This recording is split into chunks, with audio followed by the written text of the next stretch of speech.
ఒక చిన్న కథ. ஒரு ஊர்ல ஒரு பெரிய பண்டிதர் இருந்தாரு. தினந்தோறும் அந்த பண்டிதர் வீட்டுக்கு ஒரு பொண்ணு பால் கொண்டு வந்து கொடுப்பா. ஆனா எல்லா நாளும் நேரத்துக்கு வரமாட்டா.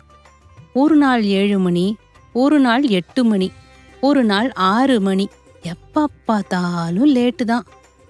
அதனால அந்த பால்காரி மேல பண்டிதருக்கு செம கோவம். ஏம்மா, நான் பூஜைக்குன்னு ஒரு நேரம் ஒதுக்கி வச்சிருக்கேன். நீ நேரத்துக்கு பால் எடுத்துன்னு வந்தாதான் என்னால சரியான நேரத்துக்கு பூஜை பண்ண முடியும். நீயும் இஷ்டம் போல நினைச்ச நேரத்துக்கு வந்தா என்னமா பண்ணுறது? எனக்கு அதெல்லாம் சரிப்பட்டு வராது. சாமி, நான் வர்ற வழியில ஒரு பெரிய ஆறு இருக்குது. படகுலத்தேன் ஆத்த கடந்து வாரேன். அங்க படகு இருந்தாலும் என்னால உடனே எல்லாம் அதுல ஏறி வந்துட முடியாது. ஏன்னா அங்க பெரிய ஆளுங்களுக்கு, பணக்காரங்களுக்கு தேன் முதலிடம். அதுக்கப்புறம் தான் என்ன மாதிரி ஏழை பாழைகள்லாம் ஏறி வர முடியும். அதனால தேன் வர்றதுக்கு இம்புட்டு லேட் ஆயிடுது சாமி, மன்னிச்சிருங்க. அபிஷ்டு, சின்ன நதி கடந்து வரத்துக்கு படகு தேவையா?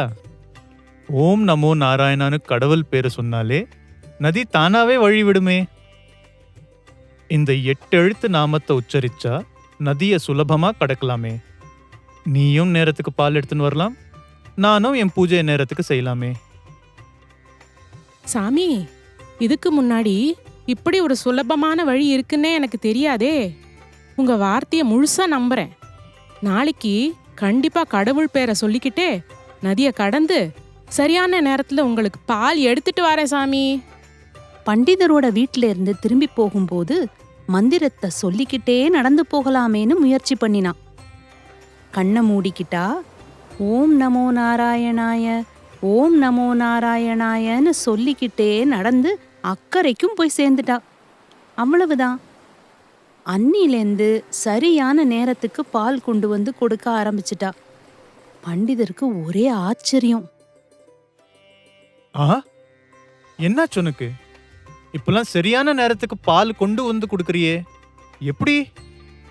சாமி, நீங்க சொல்லி கொடுத்த மந்திரத்தை சொல்லிட்டு நடந்து வந்தேனா ஆறு கூட வழி கொடுத்துச்சு. பண்டிதருக்கு தன்னோட வார்த்தையின் மேலேயே தனக்கு நம்பிக்கை இல்ல. அந்த பண்டிதருக்கு சந்தேகம். நம்பவே முடியலையே, இந்த பொண்ணு உண்மையதான் சொல்லுதான்னு பின்னாடியே போய் பாப்போம் அப்படின்னு மனசுல நினைச்சுக்கிட்டாரு. சரி சரி, நீ போ, நான் உன் பின்னாடியே வரேன். நீ எப்படி நதியை கடக்குறன்னு பார்க்கணும்.